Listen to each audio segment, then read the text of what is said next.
En Argentina, se mantienen las críticas y las diferentes opiniones respecto al gobierno de Javier Milei. Entre buenas y malas noticias para los argentinos, los 23 gobernadores de los diferentes estados del territorio nacional le piden a Milei que no les quite el presupuesto destinado a las diferentes obras públicas de cada estado. Su trabajo se ve afectado por la falta de dinero y Milei sigue amenazando con quitarle los recursos. Amenazas que posiblemente se conviertan en realidad, según la agenda que ha venido cumpliendo desde que tomó el cargo. Antes de empezar con el video, deja un like y activa la campanita de notificaciones. Ahora sí, comencemos. Esta es una situación que atañe directamente al trabajo de los gobernadores argentinos, tanto los que apoyan a Milei como los que no lo hacen. Un escenario que definitivamente no le deja nada positivo a los ciudadanos, quienes quedan en medio de la pelea política y en la espera de soluciones a los diferentes problemas que están por solucionar en las provincias argentinas. El gobierno de La Rioja, bajo la administración de Ricardo Quintela, interpuso este lunes una demanda ante la Corte Suprema de Justicia contra el Estado Nacional. La demanda busca que el gobierno de Javier Milei transfiera a la provincia más de 50.000 millones de pesos. Quintela argumentó que La Rioja enfrentará dificultades para cumplir con sus obligaciones constitucionales y convencionales si el Estado federal no transfiere los fondos coparticipables correspondientes. Además, denunció un trato desigualitario hacia su provincia. Las provincias se encuentran en una situación complicada debido a la falta de recepción del Fondo de Incentivo Docente, FONIT, y el Fondo Compensador, pagos que el gobierno nacional solía realizar desde finales de la década de 1990. Estos fondos representan, en promedio, alrededor del 10% del salario inicial de un maestro, por lo que su ausencia impacta significativamente en las finanzas educativas provinciales. Ante esta situación, los 24 ministros de Educación provinciales han decidido unir fuerzas y firmar un reclamo conjunto. Exigen que el gobierno nacional restablezca estos fondos fundamentales para la educación en sus respectivas jurisdicciones. Esta acción conjunta busca visibilizar la gravedad de la situación y presionar para que se encuentre una solución que garantice la continuidad y la calidad de la educación en todo el país. El gobierno nacional no realizó la transferencia correspondiente a las provincias del dinero correspondiente al Fondo Nacional del Incentivo Docente, el cual forma parte del salario de los docentes y es financiado por el Estado Nacional. Ante esta situación, varias provincias se vieron obligadas a cubrir este monto con fondos propios para poder pagar los sueldos de enero. Esta medida ha generado un fuerte malestar en los gobiernos provinciales, ya que representa un desafío adicional en un contexto económico ya de por sí complicado. Además, preocupa a los ministerios de educación de las provincias, ya que la falta de estos fondos podría poner en riesgo el comienzo de clases, que está programado para dentro de menos de 20 días en varias jurisdicciones. La incertidumbre generada por esta situación dificulta la planificación y organización del ciclo lectivo del 2024, lo que ha llevado a un clima de preocupación e incertidumbre en el ámbito educativo.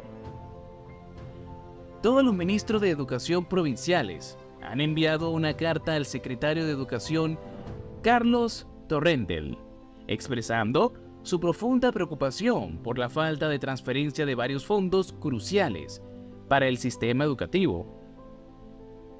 En esta misiva, los ministros señalan la ausencia de transferencias del Fondo de Compensación Salarial Docente, el FONIT, los ítems salariales de conectividad y material didáctico, así como por los programas educativos nacionales y el Fondo de Infraestructura.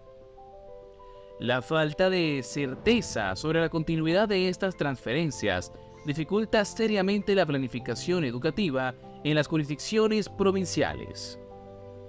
El FONIT, en particular, es fundamental, ya que representa un porcentaje significativo del salario de más de 1.6 millones de docentes de todo el país. Desde el nivel inicial hasta el nivel terciario no universitario de forma equitativa. Además, el gobierno nacional tampoco ha transferido el dinero del Fondo de Compensación Salarial Docente, que está destinado únicamente a las provincias de menores recursos. En 2023, las provincias beneficiarias de este fondo eran Catamarca, Chubut, Corrientes, Jujuy, La Rioja, Misiones y Santiago del Estero. Esta situación pone en riesgo la estabilidad financiera de las provincias y la continuidad de programas educativos clave en todo el país. En lo que respecta al proyecto de ley conocido como Ley Omnibus, en el ámbito de la salud pública se limita a introducir ciertas modificaciones en la Ley de Salud Mental. Estas modificaciones amplían las competencias de la justicia en materia de recursos terapéuticos excepcionales, como las internaciones involuntarias. Por ejemplo, promueven la creación de comunidades e instituciones terapéuticas y reestructuran la figura del órgano de revisión y sus equipos de evaluación interdisciplinarios, entre otros cambios relevantes. En contraste, el Decreto de Necesidad de Urgencia 70-2023 aborda una serie de cuestiones, aunque, según algunos actores del sistema de salud consultados, pareciera abordar problemas específicos de forma aislada, sin resolver problemas estructurales o de fondo. Entre estos problemas se menciona la fragmentación y segmentación del sistema de salud, las dificultades financieras de los sujetos financiadores, la multiplicidad de coberturas y la ineficiencia resultante, los desafíos en la gestión de capital humano, las cuestiones de propiedad intelectual y la evaluación de tecnologías sanitarias, entre otras agendas críticas que llevan décadas sin resolverse. El Decreto de Necesidad de Urgencia 70-2023 aborda una serie de cuestiones de gran relevancia en el ámbito de la salud, entre las que destacan las modificaciones al régimen de seguridad social y los seguros de salud privados. Una de las principales metas del DNU es cumplir con una promesa de campaña de la libertad avanzada, relacionada con la eliminación de privilegios y la promoción de la libertad de elección en los seguros de salud. En este sentido, el gobierno pretende desregular los monopolios de las obras sociales sindicales, promover la libertad de elección para los beneficiarios y establecer un régimen de competencia de mercado entre las obras sociales y las empresas de medicina prepaga. También busca eliminar los topes para la variación en los precios de las primas de los seguros de salud. Sin embargo, surge la pregunta si la seguridad social podrá absorber financiera y operativamente a aquellos que caigan de la medicina privada. Y si se reducirá el universo de pacientes que puedan acceder a tratamientos de innovación. Algunos expertos consultados expresan temor de que la judicialización del acceso a tratamientos innovadores, como la medicina de precisión y las terapias génicas para patologías graves, pueda aumentar bajo este nuevo modelo. Estos son solo algunos de los escenarios desafiantes que enfrenta el nuevo modelo de salud propuesto por el decreto.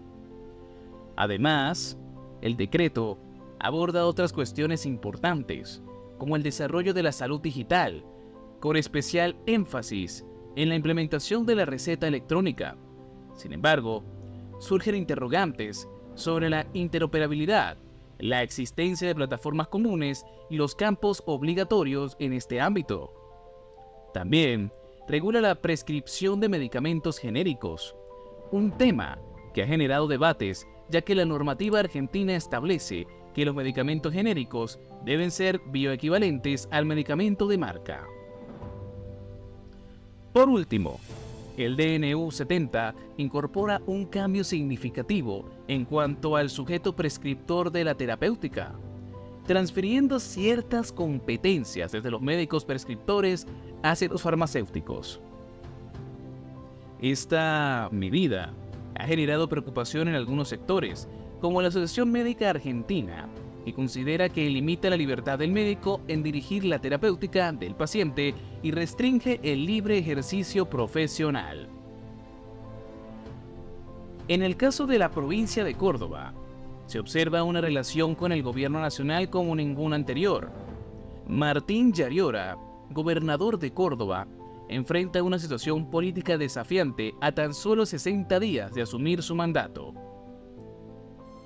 A diferencia de sus predecesores, quienes tardaron mucho más en enfrentarse al gobierno nacional, Yarriora se encuentra en medio de un enfrentamiento con Javier Milei, quien parece dispuesto a someterlo a un ahogo financiero. La Libertad Avanzada, el partido de Milei, considera a Yarriora y al santafesino Maximiliano Pularo como traidores, responsabilizándolos por el naufragio de la ley Omnibus, que el libertario pretendía utilizar como base para su gobierno.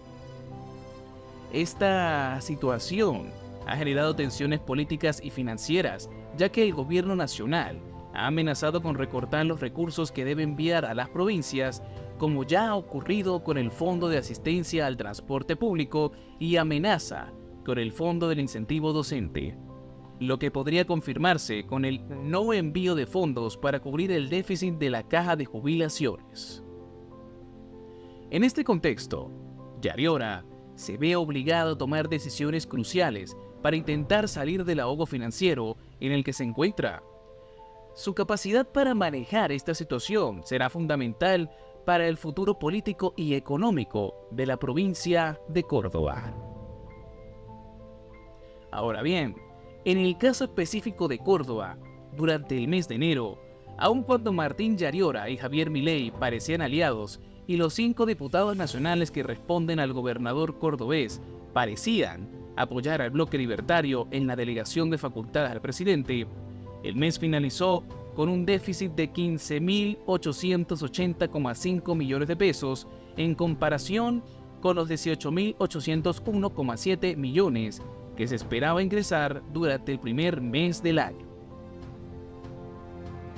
Sobre ese caso, el libertario habló en una extensa entrevista en Radio Mitre y sostuvo que La Rioja recibe lo que tiene que recibir. Nosotros no nos quedamos con el dinero de nadie, por lo tanto, si tiene un problema en cómo asigna los recursos, digamos, si gasta la plata contratando a la cantante Lali Esposito y después no le paga a la policía, eso no es problema nuestro. De este modo, el mandatario no solo interpeló al gobernador, sino que también sumó un nuevo capítulo a sus cruces con la popular cantante. Durante los últimos días, había retuiteado mensajes contra Esposito y la intérprete le respondió duramente. En otro escenario, los gobernadores de los principales centros urbanos del país han expresado su rechazo ante la decisión del presidente Milei de quitar los subsidios al transporte público de pasajeros. Esta medida obliga a incrementar el costo del boleto de los colectivos, ya que las provincias no cuentan con recursos suficientes para compensar la falta de fondos por parte del gobierno nacional. Según la asignación presupuestaria del 2023, las provincias recibirían 66.000 millones de pesos por el Fondo Compensador del Transporte, mientras que el área metropolitana de Buenos Aires, AMBA, se le asignarían 104.000 millones de pesos. Hasta el año 2023, la disputa se centraba en la equidad en la distribución de recursos, pero ahora los gobernadores ruegan por cualquier tipo de recurso. Un ejemplo de esto sería el gobernador de Santa Fe, Maximiliano Pularo. Manifestó su sorpresa ante la decisión del presidente Milei, ya que la provincia ha enfrentado dificultades para pagar los salarios de los choferes en enero, debido al retraso en el giro de fondos por parte del gobierno nacional. La Unión Tranviarios Automotor, UTA, realizó un paro en la ciudad de Santa Fe el pasado martes y planea repetirlo el viernes. Los subsidios al transporte representan la principal fuente de ingresos para las líneas de colectivos y los gremialistas lo saben. Pularo admitió que no puede cubrir ese faltante con fondos propios, pero se comprometió a actualizar los aportes provinciales, que actualmente rondan los 2.000 millones de pesos, frente a los aproximadamente 13.000 millones de pesos que recibió el sector en 2023.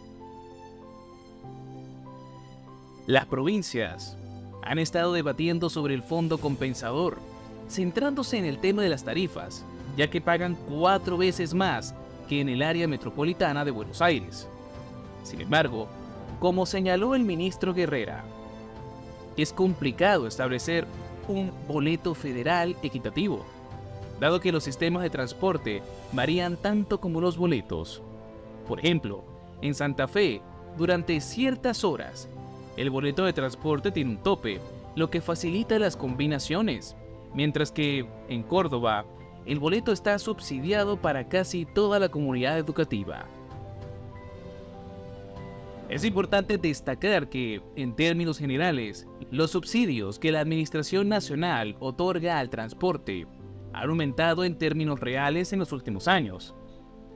A diferencia de lo que ocurrió con los subsidios energéticos, según datos de la Oficina del Presupuesto del Congreso OPC, en 2023 los subsidios aumentaron un 4.2% en términos reales, mientras que en 2022 lo hicieron en un 4.8% en términos reales. La falta de transferencia de recursos por parte de un presidente a los gobernadores, en este caso, del presidente de Argentina a los 23 mandatarios estadales, puede tener efectos perjudiciales para los ciudadanos. Esto puede traducirse en aumento en las tarifas de servicios públicos como transporte, salud o educación, tal y como está ocurriendo en el país suramericano, ya que los gobernadores podrían necesitar compensar la falta de financiamiento. También puede resultar en la reducción o eliminación de programas sociales y de asistencia que benefician a los ciudadanos más necesitados. En Argentina, resalta el caso del sector docente y demás servicios y sectores básicos. Además, la falta de recursos puede afectar la inversión en infraestructura pública, lo que lleva al deterioro de calles, rutas, hospitales y escuelas. En última instancia, puede resultar en una disminución en la calidad de los servicios públicos, como atención médica, educación o seguridad, afectando así la calidad de vida de los ciudadanos. Un país que se encuentra actualmente en una encrucijada política para los ciudadanos, en el que muchos apuestan por el próximo bienestar y otros opinan que rotundamente no va a ser positivo para su país. Javier Milei dice que las medidas que está tomando en los primeros meses de su mandato podrán beneficiar al país en los próximos meses, ya que el problema financiero por el que están transitando no es un problema superficial. Por el contrario, es un problema con mucha raíz que hay que tratar como tal. El libertario indica que va a hacer lo que tenga que hacer para que la economía argentina vuelva a tomar un cauce que le permita a todos los argentinos regresar a una situación financiera decente. De hecho, son medidas que han empezado a dar frutos, especialmente en el precio de los alimentos, en rubros tan básicos y tan importantes para el argentino como lo es la carne de res, y que poco a poco se ha visto reflejado en varios sectores, a través de las drásticas medidas tomadas por el nuevo y controvertido presidente. Estar informados es indispensable para opinar de cualquier tema. Así que si deseas seguir nuestro contenido y aprender sobre la política actual de Argentina, suscríbete al canal y coméntanos qué es lo que más te atrae del nuevo gobierno de Milei y la relación con algunos medios de comunicación públicos. Gracias y hasta la próxima.